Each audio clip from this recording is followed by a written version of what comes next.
Good evening, everybody. Hello. Welcome to everyone here in the room and to everyone or many people online as well.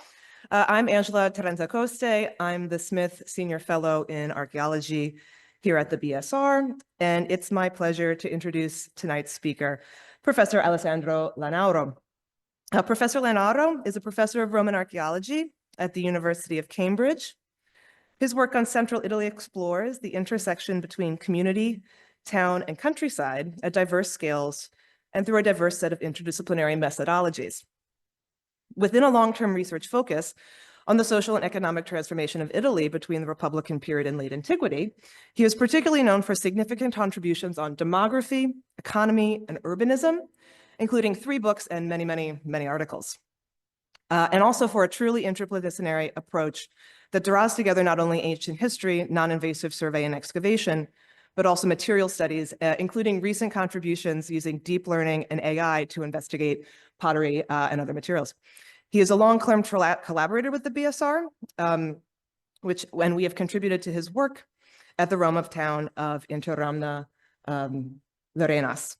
And this is a town which Professor Launaro has used as a lens and a laboratory for exploring broader scale socioeconomic changes which I look forward to hearing more about tonight in his talk on the transformation of Roman Italy, the view from Interamna Lirenas. Please join me in welcoming Professor Launaro.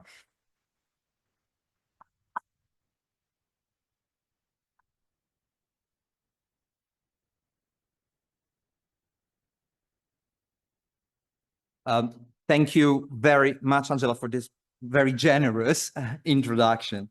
And I would really like to start by thanking the British School of Rome in the person of the director, Professor Abigail Branding, but our colleagues here, Angela Taranzacoste, Stephen Kay, that should be online, for inviting me to deliver this public lecture.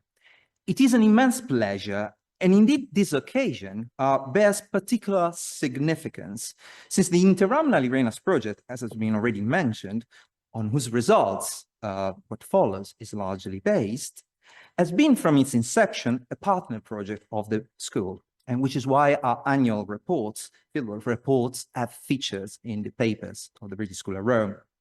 It has also benefited from the direct input of BSR's archaeology team, under the supervision back in the day of Sophie Hay, as far as specifically the geophysical prospection is concerned. But even more fundamentally, its original design, with its emphasis on survey and geophysical prospection, non-destructive archaeological fieldwork techniques, was very much inspired by and modeled after the pioneering fieldwork carried out at Falerinovi and elsewhere in South Etruria, as part of the Roman towns in the Middle and Lower Tiber Valley project, directed by the late Simon Kay and Martin Millet, a project which was itself part of the broader Tiber Valley project undertaken by and under the aegis of the British School of Rome. Therefore, to some in the audience, the things that I'm about to say will not sound new, or at the very least will ring very familiar. But this is precisely because of this long-standing association with this most precious institution. What are the transformations referred to in the title? Well, they refer to the fact that the place of Italy in the Roman world changed over time as Rome evolved from a regional power into an empire. Roman hegemony was gradually extended over the Italian peninsula as neighboring people were brought, either by persuasion or more likely by force, into an articulated system of separate alliances with Rome, a process largely completed by the early 1st century BC. And what this map shows you in green is areas that belong to the territory of the Romans. Everything else is basically allied communities. So it's interesting how hegemony over Italy was extended in this sort of indirect way. Italy was controlled often by proxy. As Rome's ambition extended over the Mediterranean, the Italian allies not only supplied soldiers and resources to Rome's military effort, but also took advantage of the opportunities that the conquest of the Mediterranean was presenting them with in terms of trade, business ventures, and of course, plunder. For a long time, they were seen as paying with their lives Roman expansion. So an expansion that would have come at the expenses of the Italian people. Scholars in the past have talked about the deracination of the Italian peasantry. But in fact, as more recent research has pointed out so nicely and summarizing the results of a reevaluation of this, the Italians were among the first to benefit from this and taking advantage and opportunity out of this. Eventually, the Italians came to occupy a unique position of political, and I would say fiscal, privilege within the Roman world with a grant of full Roman citizenship, exempted like all Roman citizens from paying, basically, tributum. And that happened in the course of the first century BC, so that by the middle of it, the whole of the Italian peninsula south of the Alps benefited from that. This coin is quite telling because it tells you of the specific relationship linking Rome, represented on the right, and Italia with the cornucopia on the left, shaking hands. They're now partner. This was actually minted after a war that Italians fought against the Romans because they didn't feel like they were treated as proper partners. And after that, they were granted Roman citizenship. Although there is a relationship of friendship, and perhaps the caduceus is a reference to trade rather than, the political treaty diplomacy, it's interesting to note the foot of Rome over the globe. The empire is of the Romans, but the Italians are close partners of the Romans too. Italy was not a province until the time of Diocletian, at the end of the 3rd century AD. He occupied a privileged position and he seized these opportunities. However, already by the end of the 3rd century AD, conditions appear to have notably changed. I mean, Italy still celebrated on coins, but like any other region of the empire, is one among many now. And some emperors care less about Italy than others. They don't see why it is so special. And definitely people in the provinces start to not to see why Italy would be so special. These broad transformations affected Italy as a whole. Even though the specific ways in which individual communities responded to these developments undoubtedly varied, at least to a degree, as one would expect, given the variety of environments and specific historical trajectories, interpretations of this period have often conformed to a narrative of growth and decline, measured as a function of Italians' engagement with the opportunities which the creation of a Roman Empire brought about. More engagement with the empire, good. Less engagement with the empire, bad. This is the kind of framework that often has informed our understanding of the development of Roman Italy. What I do hope to do in this lecture is to offer a local perspective on some of the key moments of this broader development as made possible by our ongoing study of a middle-tier community in central Italy, that of Interamna Lirenas in southern Lazio, not far from the border with Campania. This is where we are in central Italy. I've highlighted the course of the River Ilis because it's so important. It represented a fundamental route of communication through this part of Italy. And as I hope I will show you, is very much an aspect that will inform the development of Interamna over the centuries. The site looks like this today. You cannot see anything. I mean, if you can, you're better than I am. And maybe you can see in the distance something that resembles an excavation. That is our excavation. But until 2013, nothing could be seen. I'll show you some aerial pictures of that. It's a wonderful site, has not been overbuilt, but entirely disappeared from view as far as visible archaeology go. In 2010, the aerial photography of Interamna Lirenas looked at this. You can tell that there is some regularity in terms of the main track bisecting the site and the fact that fields tend to be perpendicular with it, something that earlier scholars already had interpreted as a sign that perhaps this may have reflected the presence of a Roman town, apart from the fact that it was covered in potsherds coming out from the plow soil. But nothing more than that was visible. And it occupies a plateau with very steep sides, making it quite a defensible position.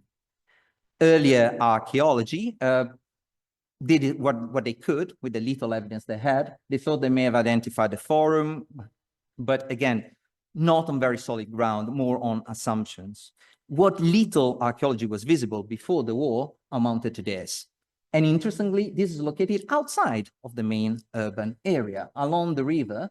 This was interpreted as part of a bath complex by Michelangelo Caggiano di Azevedo, who carried out the earlier work at the site just before the war and published it immediately after.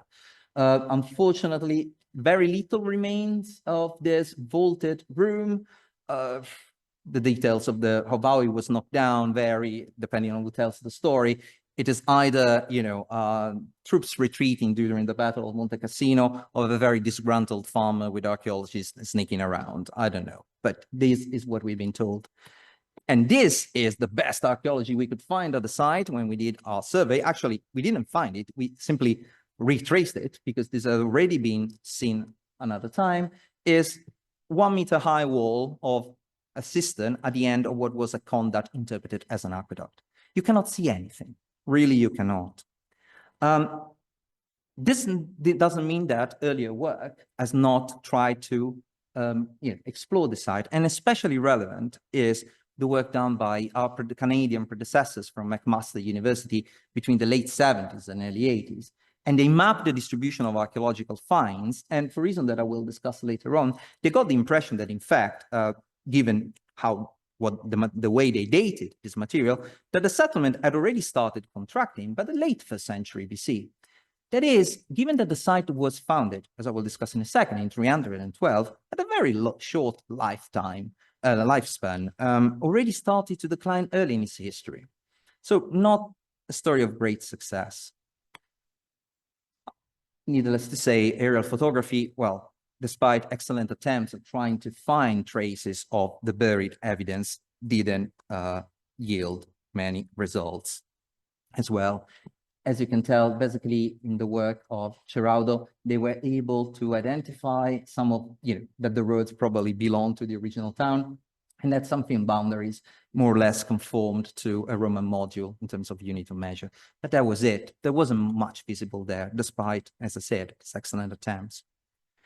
Our own project started in 2010 as a joint endeavor between the Faculty of Classics of the University of Cambridge under the direction of Martin Millet and myself, and what is today the Soprintendenza Archeologia, Belle Arti e Paesaggio per le province di Frosinone e Latina, back in the day was Lazio Meridionale, and the municipality, the Comune of Pignataro Interamna, in partnership, of course, with the British School at Rome, with a specific collaboration with Ghent University, and more recently, the speleoarchaeologists from the Associazione Culturale Roma Sotterranea that are helping us dealing with some very interesting situation deep beneath the site. It was an integrated, and it has been since its inception, an integrated archaeological fieldwork project. Geophysical prospection of an entire urban area was carried out. We're talking about 24 hectares through magnetometry here, targeted ground penetrating radar, which was then extended through collaboration with the University of Ghent to the entire surface of the town.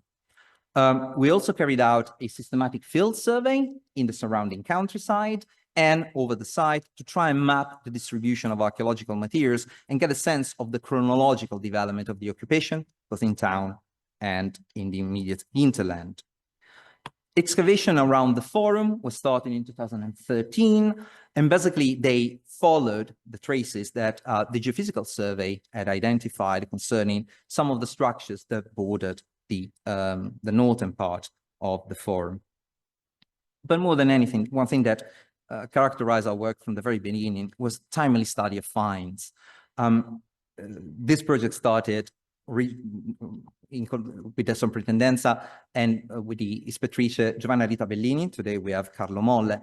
And the conditions that were set to us were reasonable, if hard. That was to study everything before we left every year to go back to the UK.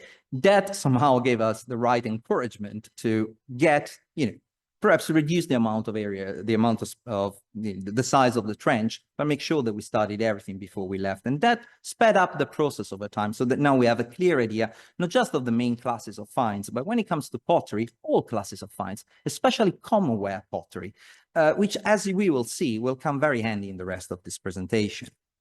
Some key features of our dataset, therefore, is that we were able to produce a detailed map of the entire urban area.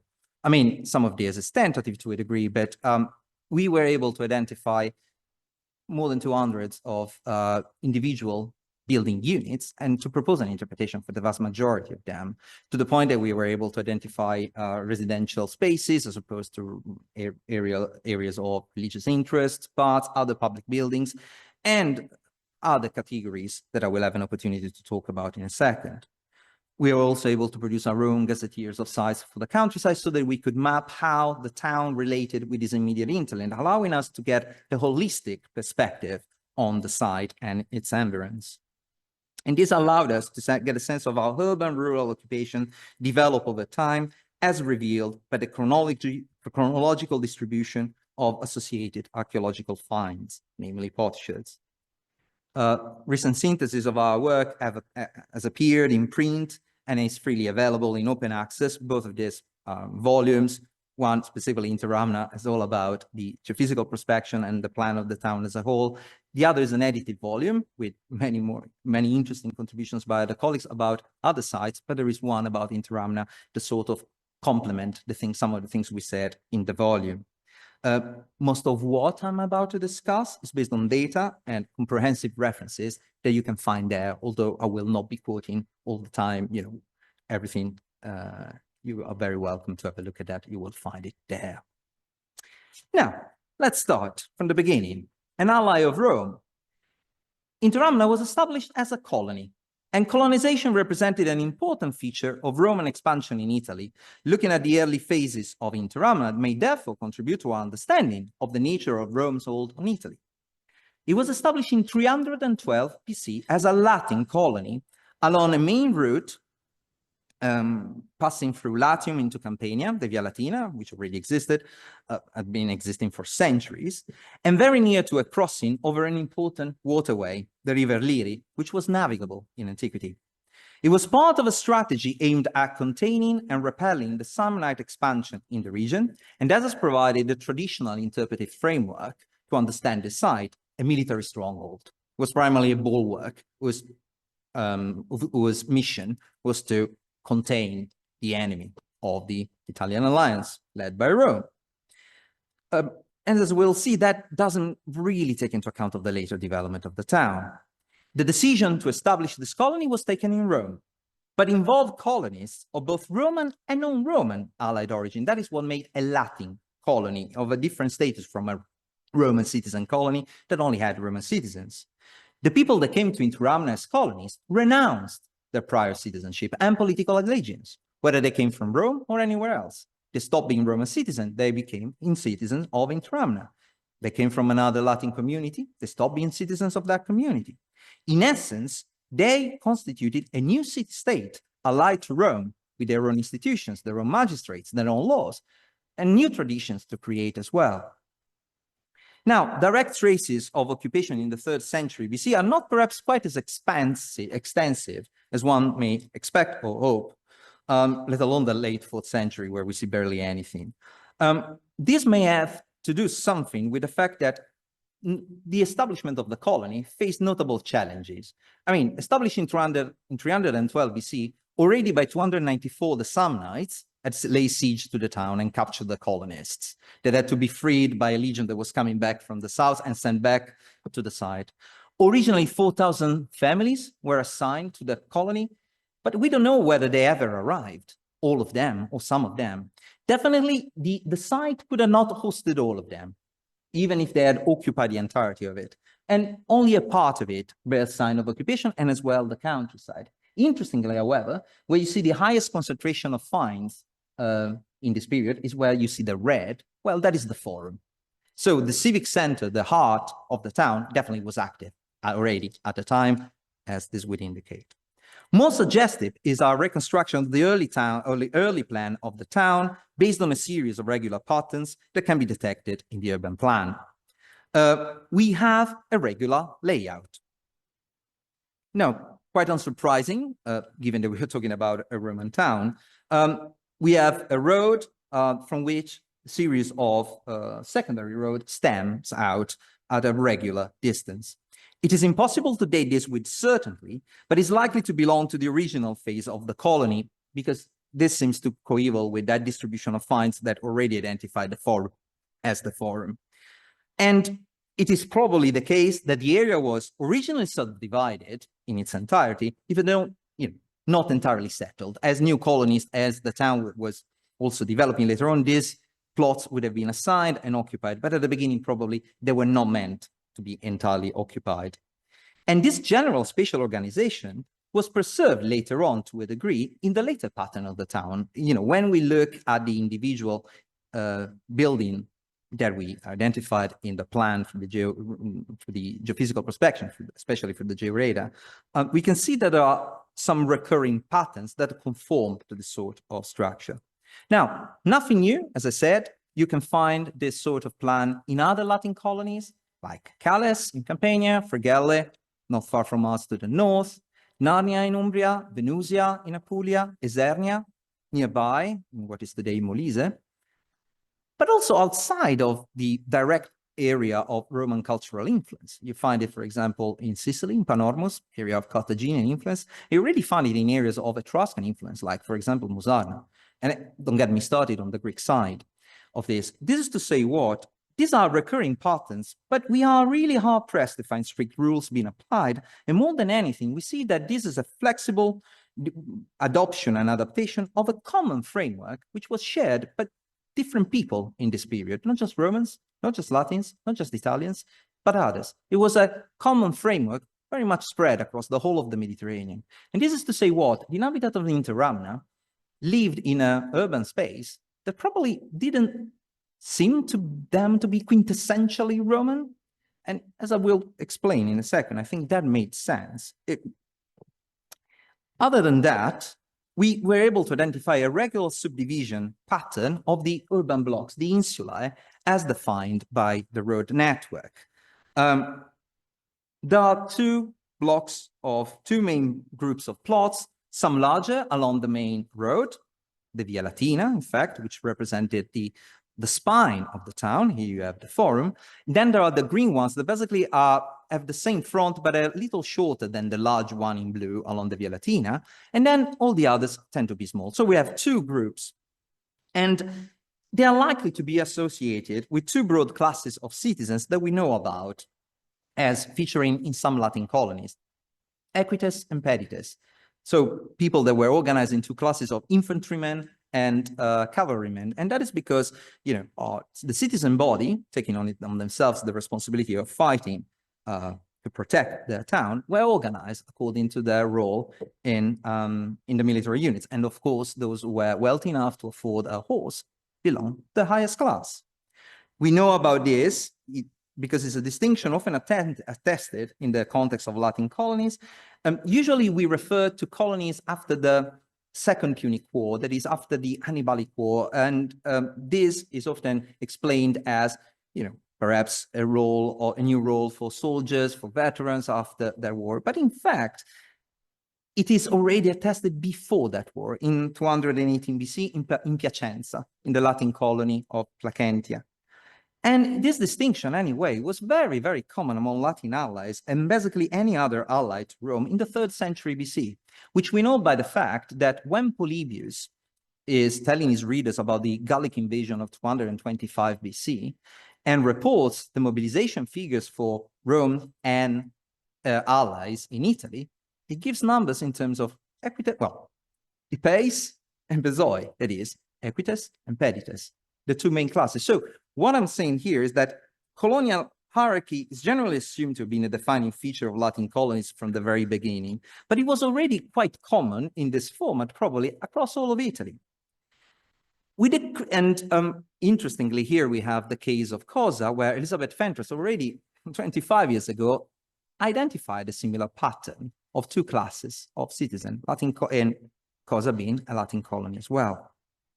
Now, with the creation of Interamna Lirenas and possibly other colonies like it, I think Rome was, what the evidence from Interamna, and to a degree Cosa as well and the others, Rome was leveraging on elements of a common institutional structure shared with the other Italian communities, rather than promoting a quintessential Roman identity.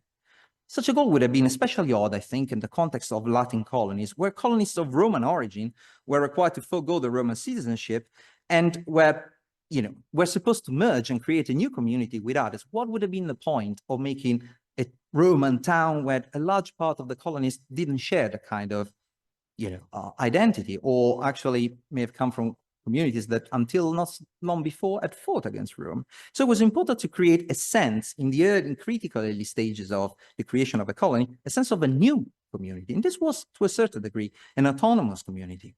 Now, I think this is also suggested by the fact that at the time of the Hannibalic invasion of Italy, and Interamna's territory was plundered by the troops of Hannibal, at some point, Interamna, together with other Latin colonies, sends an embassy to Rome saying, "You had it, we are not giving you any more resources on land." To which Rome had to remind them, "Oh, but you're like children to us, and you owe to us the love, care, and respect that you owe to your parents." Which they reply, "No." And at the point, like in any family, they are forced to comply. But I think we can take that as a sign of the fact that, by 211 BC, when the embassy was sent, which is about a century after the colony was founded, it was possible for the inhabitants of Interamna to think of a future in which Rome had not survived, at least not in its form, but Interamna did. And that tells you a lot about identity, and political or otherwise. I think Latin colonies acted as a flexible cultural vehicle of political integration, creating what? A familiar space for colonists, and probably non-colonists too, the people that were living outside of the colony that could have found a space where to interact with. Planners of Interamna were certainly embedded in a broad Mediterranean culture, what Nicola Terrenato referred to as the prevailing standard of urbanism of the time, nothing with a clear cultural label attached to it. And as I said, inhabitants were probably unlikely to ascribe any specific Roman character to any aspect of this urban landscape. They looked familiar, something that is seen elsewhere, not just in Rome, as well as elsewhere. And this process would have helped in the creation of a new allied state at a strategic point in the Italian landscape, as a way of consolidating Rome's potentially overstretched political hegemony over Italy. So they were creating a familiar node with which people in the region could engage, a fundamental point of aggregation in the landscape, not just for the colonists themselves, given their different origin, but also with the people that were still living nearby, outside at the margins of the colony. But Interamna was not set up as a mere military stronghold, but as a fully fledged city-state, with its own social institutional framework of the kind that I described, and a level of political autonomy, with a specific territory, like any good city-state, an ager in Latin, to support its population and its growth. It was not just a military stronghold. That was, the reason why the site was chosen, but that it was meant to build on the network that this town, this community was embedded in order to develop into a proper city-state. That is why it was part of a network of roads and towns contributing to an effective exploitation of local resources to the service of the Italian alliance headed by Rome. As the Roman conquest of the Mediterranean in the second and complete in the first century BC presented increased opportunities for Italian goods to spread to most favorable overseas markets and for booty and plunder to find its way back to Italy, not just Rome, Interamna found a new dimension thanks to its strategic location with respect to a flourishing and much celebrated agricultural landscape.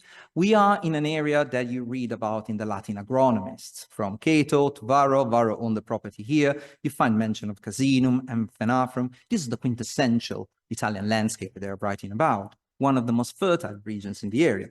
Northern Campania is just here, basically. Not only that, but located with respect to a flourishing agricultural landscape, a very integrated communication network linking roads with the riverways, and a direct link through this riverway with the busy port of Minturno along the coast, which allowed this territory to engage and reach towards every corner of the Mediterranean, with Minturno becoming more and more of an important port, a very important hub, not just for this region, but within the Mediterranean. This is a development that we can see, I think, at Interamna. First of all, we see in this period, over the two periods that cover it, and increased occupation in both town and countryside, up until the 1st century at the very least. And you will see that actually keeps going on. We also see archaeologically within the town some structural evidence of this development. Now, unfortunately, when they built the theater, they completely erased a lot of the things that were occupying the area before. The theater was created towards the end of the 1st century BC, and there was already something built there. A porticus, for example. Of this porticus, there is only a section of it has been preserved underneath, basically, the corridor that went around the theater. Now, this is Republican in date, actually very early 2nd century BC. This is seen from the other side, very, I would say, signs of monumental architecture as far as we can tell from what is left. Probably extended all the way,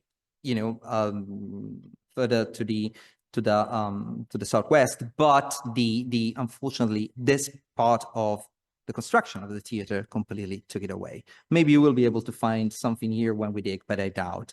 This area went deeper in terms of depth than the foundations of this. This area was higher than the rest. That is why it has been preserved.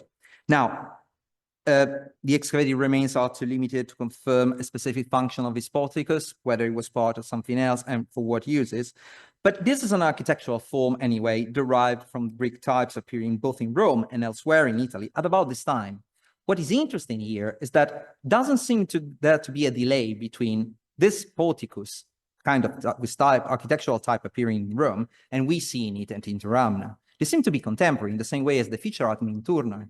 So how do we interpret this? As a sign of the fact that Interamna must have been part of the same kind of expansion. The people of Interamna must have been exposed to these sort of things at the same time as Rome. It doesn't come through Rome.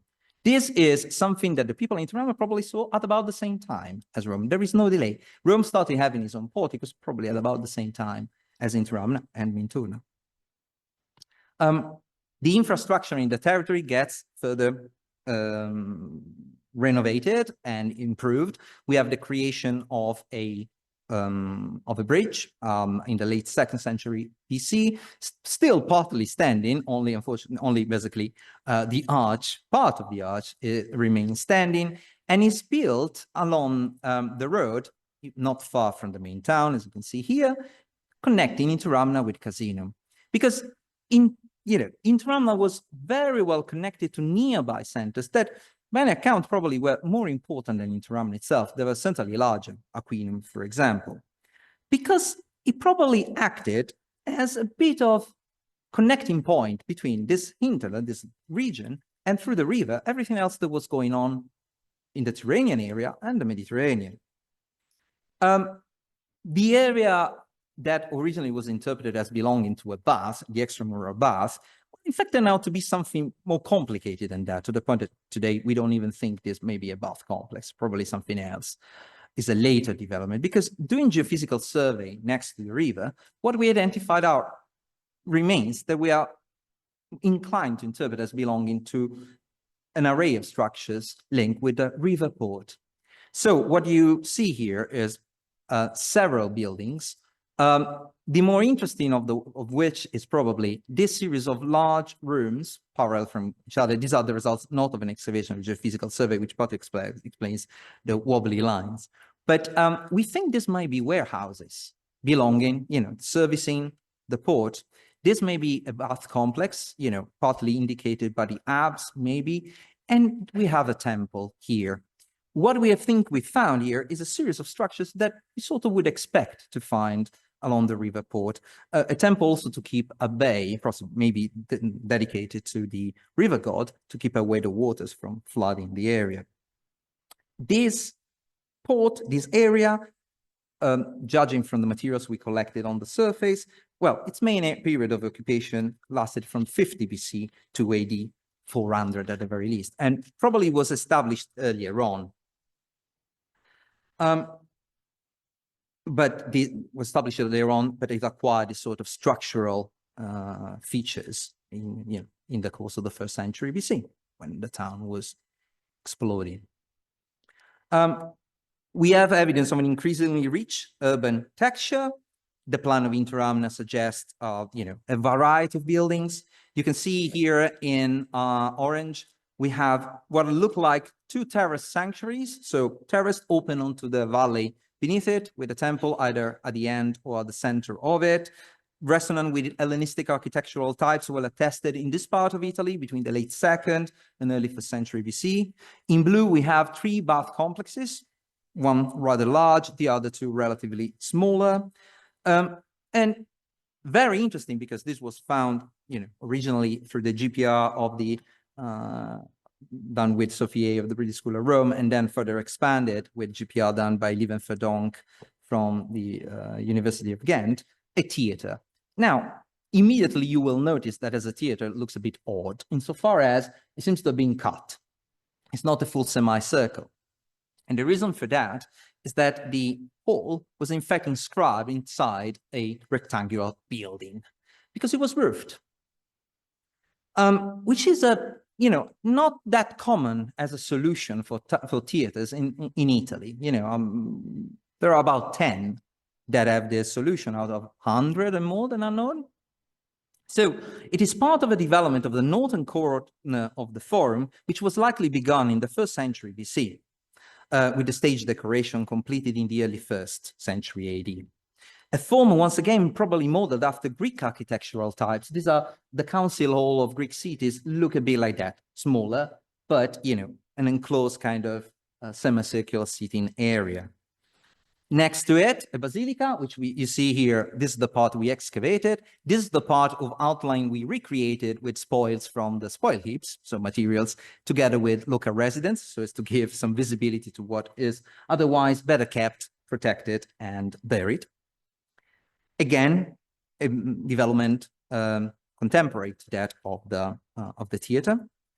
A large area, empty area inside the walls, which we have tentatively interpreted as a forum pecuarium, that is a market for sheep. This is an area that was probably well integrated into the wool trade, with flocks coming from the Apennines, passing through the centers of the plain where the wool would have been processed and perhaps, processed into something else to be shipped through the river to the port of Minturno to reach who knows where.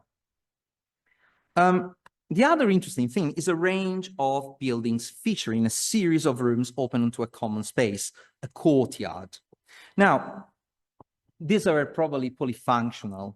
We cannot know for certain, but they are often placed not far from the main gates into town and could well be warehouses. At least part of them use as such.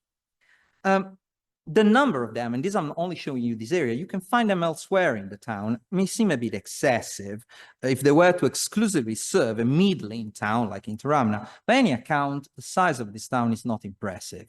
It's not small, very small, but it's, other towns are way larger than this. So it's more representative of the majority of Roman towns that you would have found in Italy. There is nothing special about it. So having so many warehouses seems to us to suggest that at least some of them must provide a temporary storage for goods which actually were meant to be distributed and consumed elsewhere. So this was a trading hub. Interamna was clearly taking advantage of its position as an important node in the communication network, which may be further indicated by this. So these are 2 inscriptions reporting 2 lists of periodical markets, okay, with a series of places in which market would have taken place on different days, part of the same network. Now, there are 2 independent lists. What is interesting is that the only point of contact is represented as preserved, because one is rather incomplete, but as far as we can tell, it's Interamna. Interamna features in both. And that seems to suggest that Interamna was part of a network of periodical markets that extended from Rome to Campania, and throughout Campania and southern Latium, all the way even to Apulia. So 2 different circles of markets that met at Interamna as a trading point, as a fundamental trading point in the landscape, so well connected as it was, serving the needs of larger settlements and larger trade hubs like Minturno. This is an interesting thing because it had certainly attracted the interest in this period of influential individuals. So we have this cadastral map from the early 19th century, unfortunately undated, but stylistically people have understand it as belonging to the period. And what is interesting is that the surveyor was doing a survey of the lands owned by basically the Abbey of Monte Cassino, which is nearby, in a house, where, said, where I put an X, which is here, he found the remains of an inscription that he bothered to report.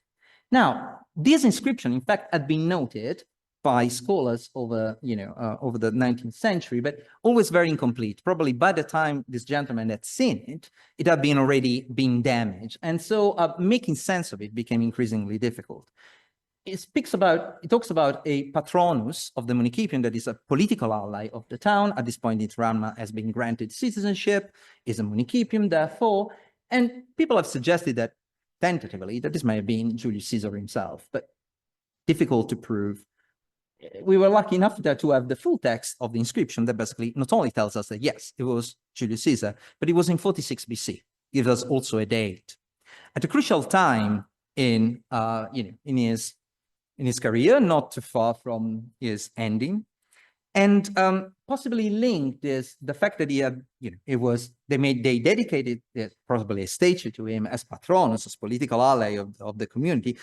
This may have been linked to the settlement, very limited settlement of Civil War veterans that we sort of know about, but probably, it was not on a large scale. There the indications that we have seem to suggest that it was a small thing. That may explain why they were grateful to him as to name him their patronus, or maybe that was because he was his patronus, they received such a good treatment. And the nearby towns, for example, didn't receive. A lot of the land was given to veterans later on.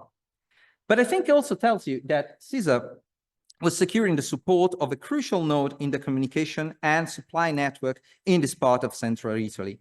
Rather than reading it as a sign of how special Interamna was, I think this is more telling, because we know of Caesar being patronus of other towns as well, of how thorough he was in trying to muster support across Italy at the time, that it would have been sensible for him to know that he had the support of a little center that, however, was ideally strategically located within central Italy, helping supply or closing doors to potential, challengers or or similar. In other words, I think that if we had more inscriptions from other towns, we would find that Caesar was patronus of many other similar towns as well. We know of him being at least at another 3 places. Other influential individuals that we know about are, the Libertus Anoptus. Well, no, that's quite as influential, of course, as Caesar himself, but member of a very influential family, that of the Sulpici Galbae, with trade interests well attested in the territory between Terracina and Minturnae along the coast, but not attested here. Now, what is interesting is that probably this is the gentleman who paid for the decoration of the scena, of basically the background of the stage in the theater, which was decorated with marbles coming from all over the Mediterranean. So, someone that was involved in trade and wanted to secure the support, friendliness, and use of those warehouses, perhaps from time to time, from this community, would have made this benefaction, we think. And that is why we see someone whose main interests are primarily located along trade along the coast to have a presence here at Interamna. It may have made it possible, these new opportunities that were created in Interamna, for some individuals to pursue a political career in Rome. This is the sundial of Marcus Novius Tubula, which we discovered not far from the forum. It probably featured there. We found it in a layer of spoliation, so definitely in secondary deposition. And what is interesting is that he gives this as a gift to his own town, paying it with his own money, the sua pecunia, but he was a plebeian tribune. Now, it could be a plebeian tribune in town if such a magistracy existed in a municipium, and this is a debated matter. We tend to, agree with the original analysis of Torelli about plebeian tribunes in municipia to suggest that this must have been a plebeian tribune in Rome. That is the first step of the cursus honorum, the senatorial cursus honorum in Rome. By the time we are in the probably late early first century, he had no power whatsoever because the powers of the tribune had been taken by the princeps at that point. But it was the first step of a political career in the center, which may have suggested that opportunities were created at Interamna that allowed some of its members to build a career in the very center. Although Interamna never developed into a major center, and as such, for example, was bypassed by the new, more direct course of the Via Latina in the time of Augustus, as indeed it doesn't feature in the later roadmaps of the Roman Empire, the itineraria. But that makes sense because these maps cover the entire of the world, basically, of the known world at the time. If you wanted to move through Latium to reach, because you're moving north-south, you didn't need to stop at Interamna. Interamna was a node of a local regional network that was linked to it, but not necessarily a point of passage in terms of long-distance journeys. I think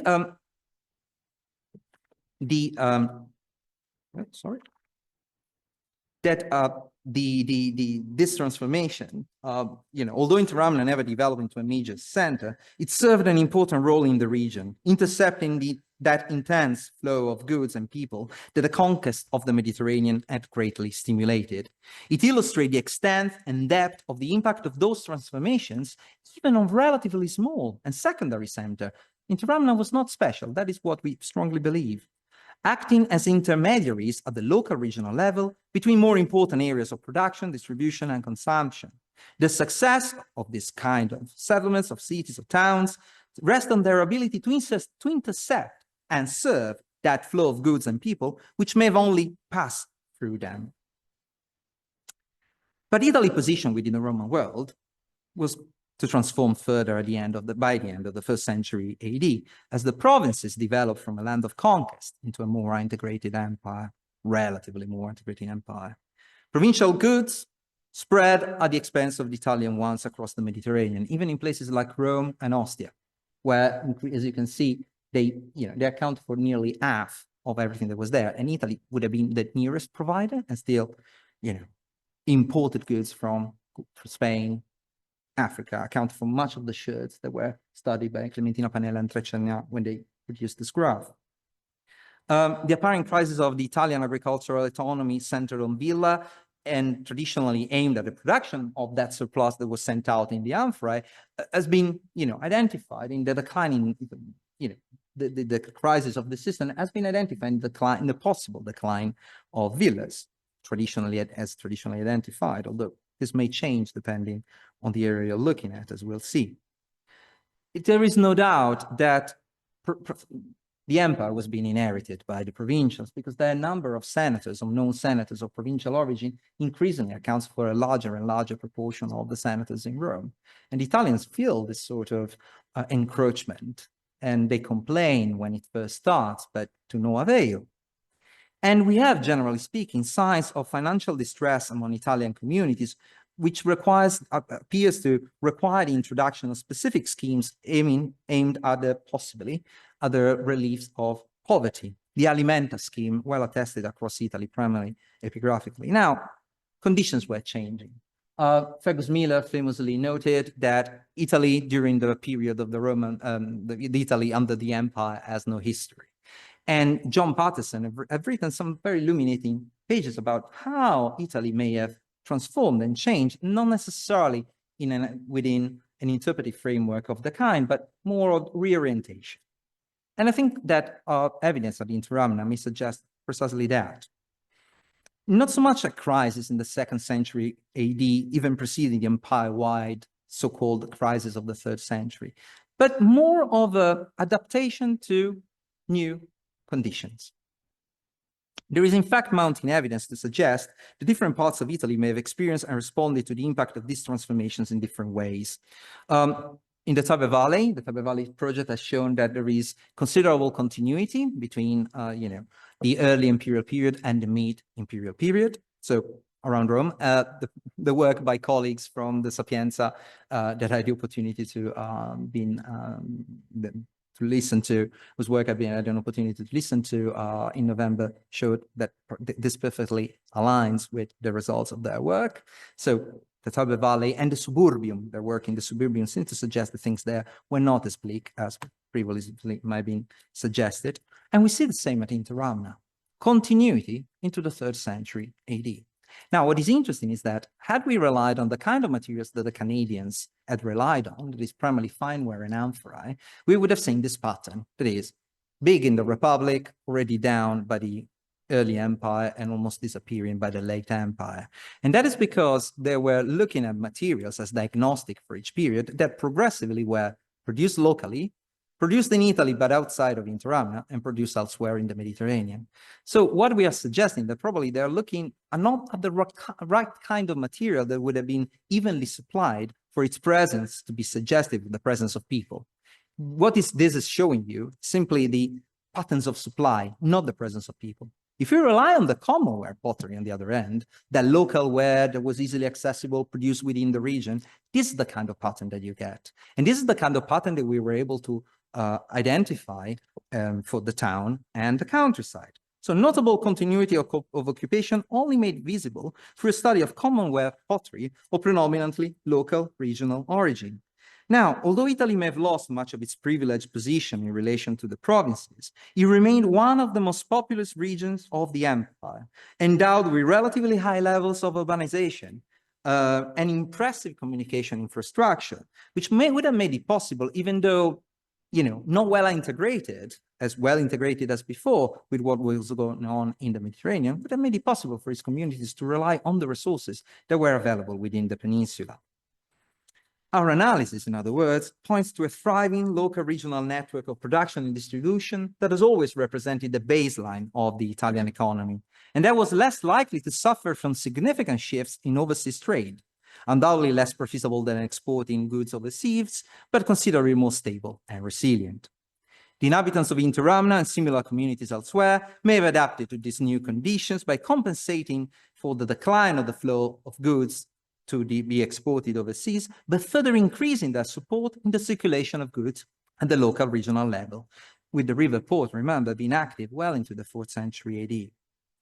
Now, the end of Interamna. Well, it's not as well understood as previous phases. Definitely there was a contraction. Interestingly, however, you can see the area around the forum is the beating heart that keeps beating in many respects.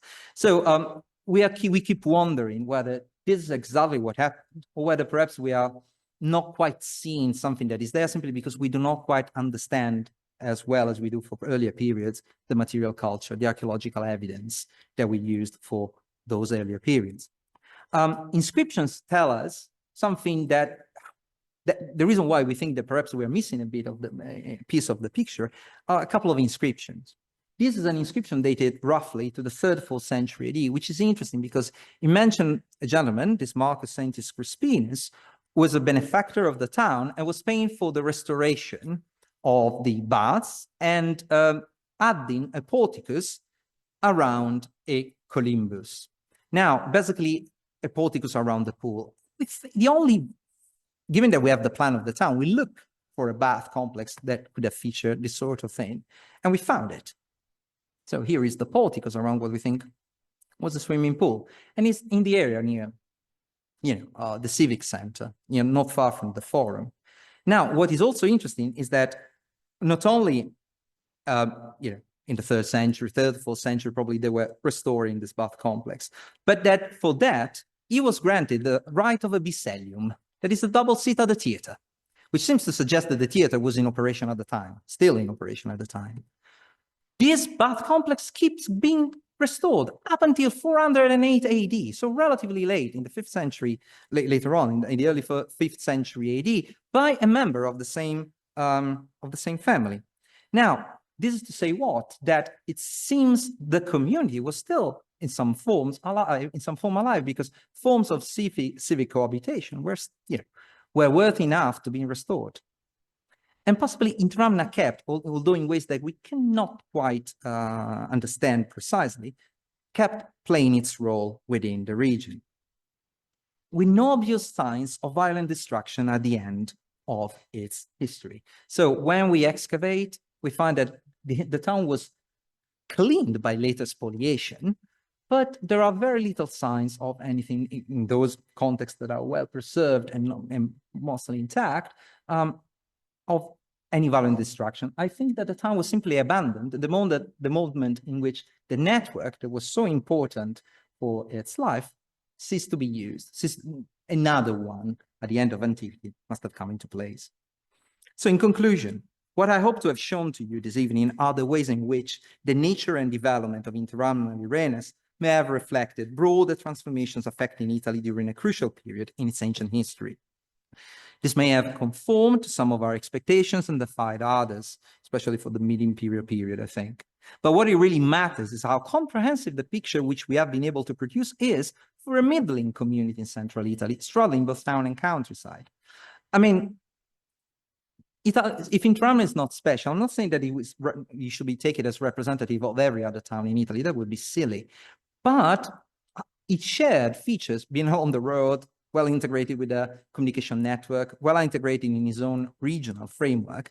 That is a feature of the majority of other towns in Italy that we don't know enough about, and maybe we would be able to see this sort of patterns there as well. The view from Interamna may well turn out to be representative of conditions experienced in many other similar towns, which in fact constituted the bulk of the communities of Roman Italy, which is why we think it's an important site, and we hope that new data will come from other sites following this sort of approaches. It is precisely its relative lack of unique traits, combined with the extensive nature of the dataset, which we have produced over the past 15 years, in collaboration also with this institution, that makes Interamna's potential contribution to our understanding of the transformations of Roman Italy especially important. Thank you very much.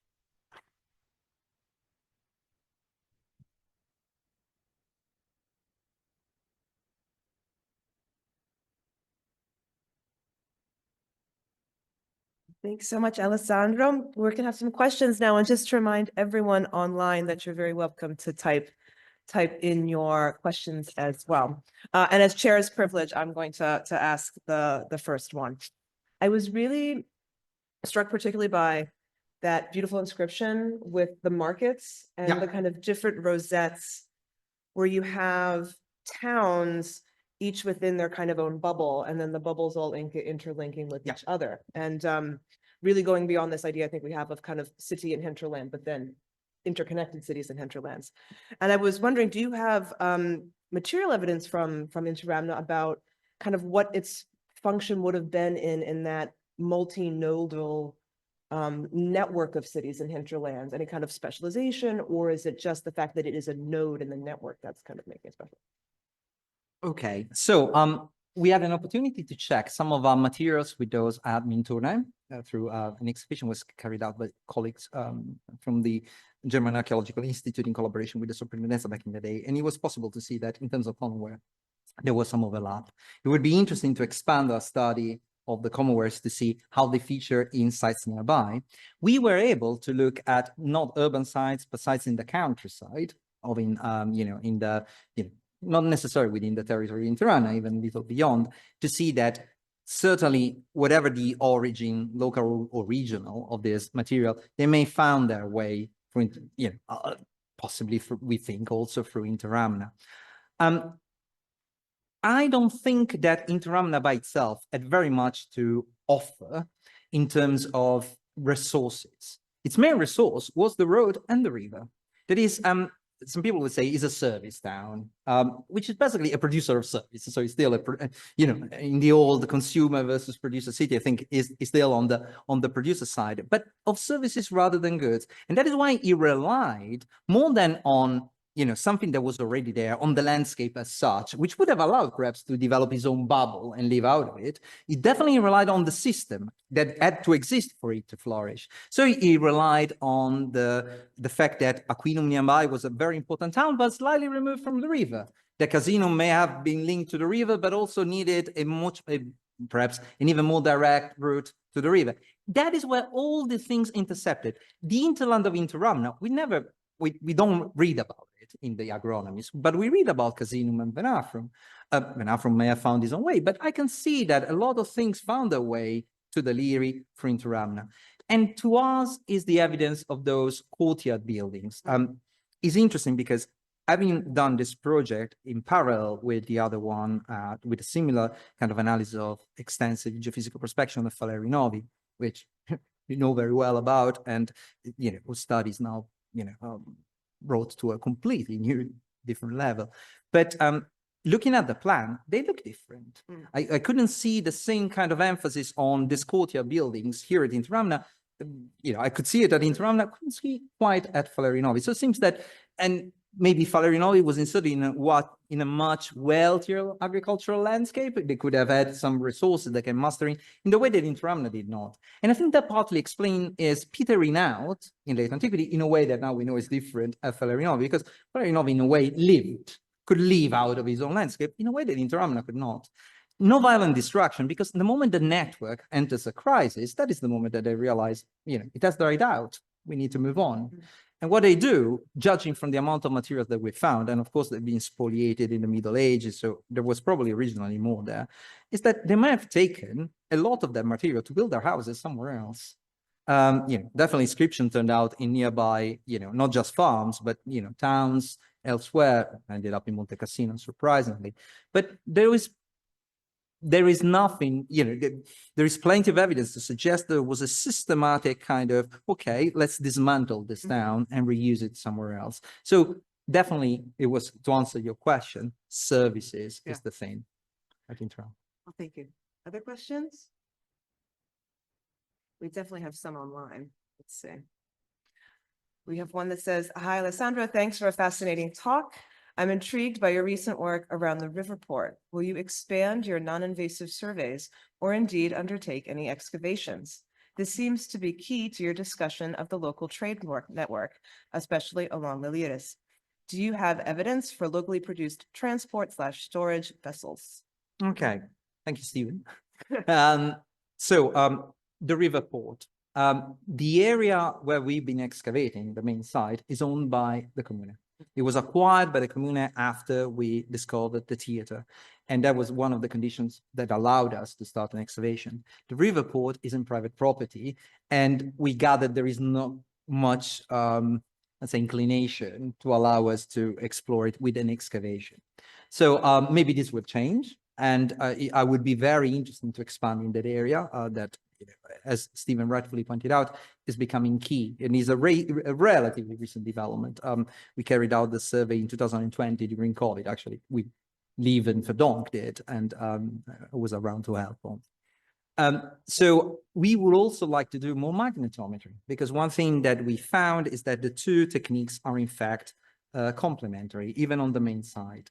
And although there are things that the georadar was very good at picking up, there are a lot of things that he missed in the town. And I think that may apply here at the river port as well. The georadar, as far as we can tell, tends to have picked up a lot that is not further down than 70 centimeters beneath the surface, whereas the magnetometry seems to pick up things that are very deeper. Given that we are in an area near the river with a lot of sediments, I think the GPR picked up the areas that were topographically on a higher point. Now it looks all flat, but originally it must be on a slightly higher point than the rest, because when it comes to plowing, we can see a much wider distribution spread, let's say, of faults on the surface. Do we have evidence for locally produced transport storage vessels? We have. As we're building our own typology of commonware pottery, we have identified vessels that were used for storage. It would be interesting to see, however, how far they went. So I think that as our study of this class of material culture is proceeding, and once we have, a proper kind of we have published a proper corpus, we really like to see whether people working in nearby sites start to find something, something similar. That they are local, perhaps I should have pointed out, we know from the analysis of the fabrics, from thick section analysis. So we sample all of them, and they do not include, it's interesting because they don't include anything volcanic. They're all sedimentary, and the analysis by Claudia Capelli suggested that this must come basically from the area in between the major volcanic areas in Latium and Campania, so within this region at most. I have a question from a position of complete ignorance. Thank you. That was really enjoyable. I think it's so nice to hear about an ordinary town. My question is about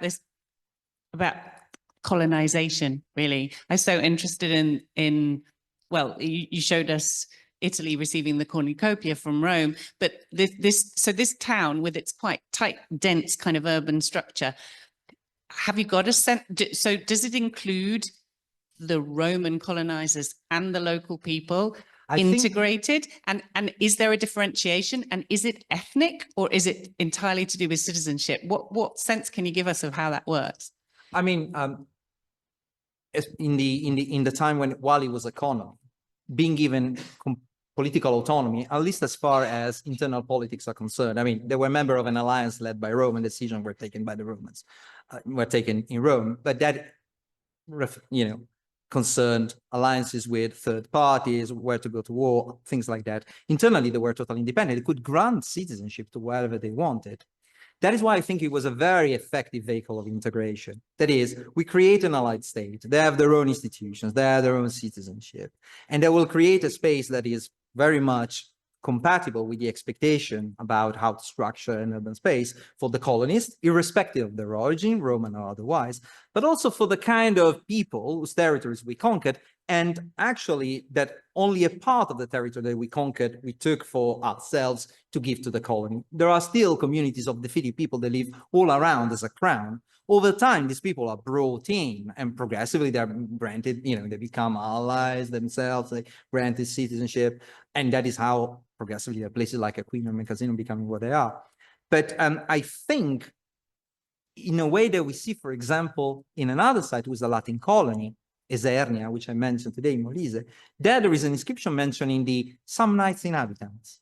So there is a sense that these places were really gateways to try and bring into the fold, without making them Roman, which is something that nobody dreamed about at the time, the kind of people that lay a bit at the margins. Let's lure them into building, not so much on what divides us, but on what we have in common, something that I think not many of these people would have perceived as quintessentially Roman. The regular plan is something that you would have not found in Rome at the time. But for a long time, people have assumed that, oh, yes, that was the mark, the brand of Rome that was exported everywhere as a sign of you're now part of a certain kind of thing, political hegemony in this case. But I think as a tool of political hegemony was way more subtle than that. Was to create a middle ground, bring them in. By charter, these colonies were basically allied with the Romans. It's not they could escape for that. And although from time to time they may have decided, you know what, we may be better off than you, or you had it, Hannibal has won, and we should rather make a separate peace if we can. We are an independent state after all. That tells you that these people didn't felt so very strongly about Rome, so that these places developed their own identity. I think it was a very, very effective way, given the speed of the of the Roman expansion into Italy, not to overstretch their manpower. You cannot garrison all these places, better to have allies that work with you and that act like your proxies, loyal, disloyal, to put back in line from time to time. But one may argue, what is it that they got in return for this? Why? Well, because they were granted a certain series of rights to trade, like, their contracts protected by Roman law as much as Roman contracts protected by the laws of this community, fair share of plunder when they went to war together. All of this was a way of saying, there is something for you as well. Of course, the situation then developed in ways that, where the Italians turn out not to be real partners, but second-rate partners in this kind of collaboration. And that created a condition for the social war. But in the end, to go back to your answer, I think that this was a place that was meant to bring together also those communities that lay at the margins. And although I don't have direct evidence of this, we may have found a fragment in the Republican layers, a fragment of black figure pottery, whose style seems to be of Samnite origin. So that may suggest that despite this being the people that we need to keep at bay, there was some contact going on, but at the moment it's the only one. So we'll see how the thing proceeds. Thank you very much. My question is actually very similar to Angela's one. I was curious to know if there are any clue on where the goods transported via Interamna, and if you are thinking about maybe dig one of the building with courtyard interpreted as warehouses to find out. Okay, so how the goods were moved from Interamna, I think, through the river and the roads. And but was that your first question? No, I mean, Which goods? okay. So If I think originally in the Republican period, a lot of the stuff that would have gone into Dresselwan Amphorae, which we find. So wine, olive oil from the hinterland, definitely that would have found its way through Interamna. But, with the presence of the forum pecuarium, with everything else that we know about the economy of the region, I would expect textiles. The wool trade would have been very important. And some people have looked at the patterns of those communities included in the list of periodical markets and noted that they seem to bring together sites that are further upland, where you would expect the pastures to be located, and lowland and the sea. Like, part of a system in which you have the flocks, you have the sheep that up there, they, regularly being brought down, wools get extracted, processed, and then moved on. There is an indication that actually that may be a productive activity at Interamna. One of the problems with the geophysical prospection that I cannot tell, oh yes, this is a fillery. I don't have that level of resolution, but an inscription I have. There are two professions, only two professions, that the range of inscriptions in Interamna is relatively small, what we have, but there are two inscriptions referring to professions. One is a baker, one of the most common professions I can think of in a Roman town. And the other one is a colorator, a dyer textiles, which in my opinion gives a kind of, not ultimate indication, not the final proof, but an indication of what kind of things Interamna may have, the trade of which kind of goods may have been eased by Interamna. As for excavating the other, I would love to. And actually, the good thing about what we've been doing at the site is that I think we created a deeper awareness of the value of the site among the local population.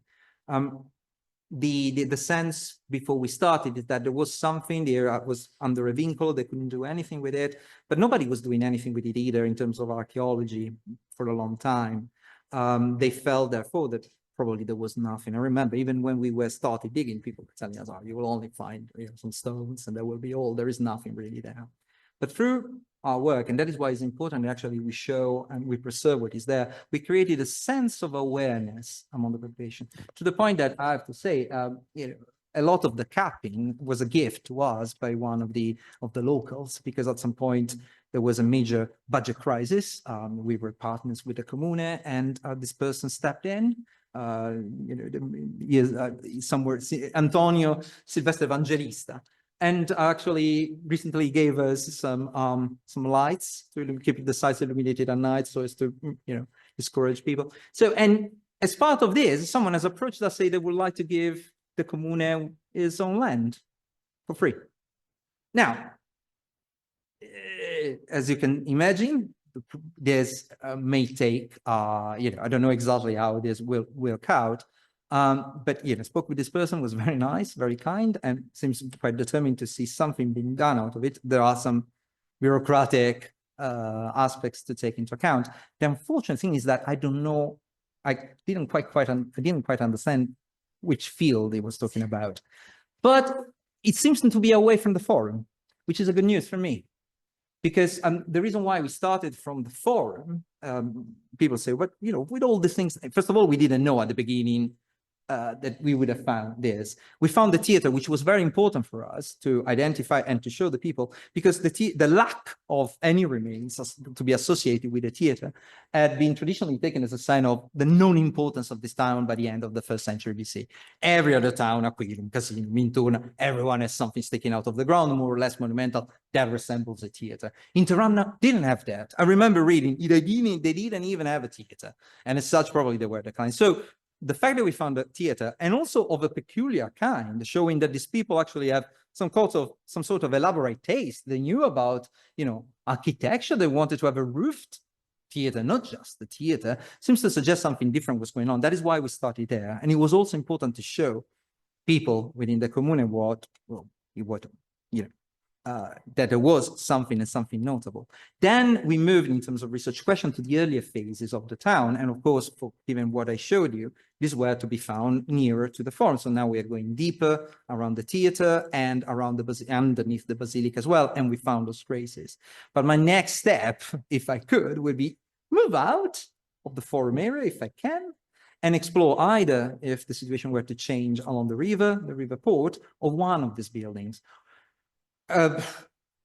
I think that what we'll bring to light, at least, would be a clearer map. As for the use, this may have changed over time. There may be an area, then some of these rooms turns into something else, but at least it would be nice to see if I can recognize some signs there. So yes, the will is there. Whether concretely we'll be able to reach there, I don't know, but the signs are good.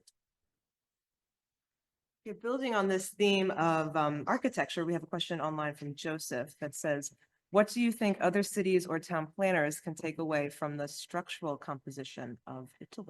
That is a very broad-ranging question. And as it happens, it's one that I keep thinking about. If I can go back to one of the earliest slides.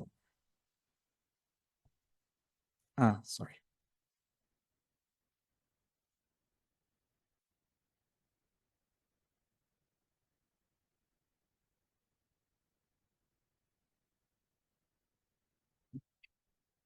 It's this nice, modeling that Timon de As produced for Italy. Italy was definitely a dense area. It's a raw landscape, and you can tell where the Apennines are. But even there, the range of towns that you find is quite impressive. Many, not even smaller than Interamna, the majority, I would say, probably in line with what we found. But it's the connectivity that is impressive. So I think that what someone studied, the question was about, if I can bring it back in the chat. Is Q&A, I need to go. Town planners can take away from the structural composition of Italy is the importance of the network over anything else. I think explaining how these communities like Interamna, except not especially important, not bestowed with a wonderful landscape to explore with great resources that by themselves will make it possible for them to thrive. I think that can be explained, in fact, as a kind of thermometer of the health of what was going on in Italy more generally.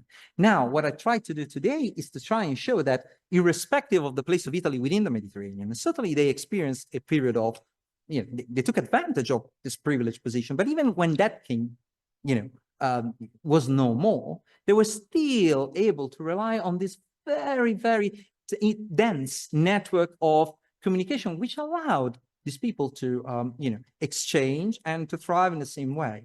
When I originally did my PhD, and I was working on something completely different, which were rural patterns in Italy, I stopped at the end of the 1st century AD, not because I wanted, but because I felt I didn't have enough evidence to see, to map what was going on. And I would have fallen in the same trap of seeing this abrupt decline everywhere. That's the reason why we ended up talking a lot about commonware pottery, because I felt probably if I want to see if there are still people around, I need to look for something that is more telling than whether or not they imported stuff from Northern Africa. And that is where I could see the continuity. But that sort of encouraged us to look at this network here, something that existed almost independently of the Roman Empire. It was made possible by investment of draining resources across the whole of the Mediterranean. And these people that were not just soldiers, but businessmen, traders of any kind, were bringing back something that were reinvesting in their community, like at Interamna with a nice porticus in the early 2nd century BC. But that left an inheritance, an infrastructure that could still be exploited, I think, later on. So I think someone studying urbanism in other places is to understand the role that the town played in the Roman world, which is as part of a network. Cities existed as part of that, as a web. They don't exist as little islands with their own territory, almost never. And indeed, as I tell my students from time to time, when they had to represent their own world in a pictorial format, let's see if I can go back. Yes, was using this as a, to illustrate the fact that Interamna disappears. But this is a snapshot here of the Tabula Peutingeriana.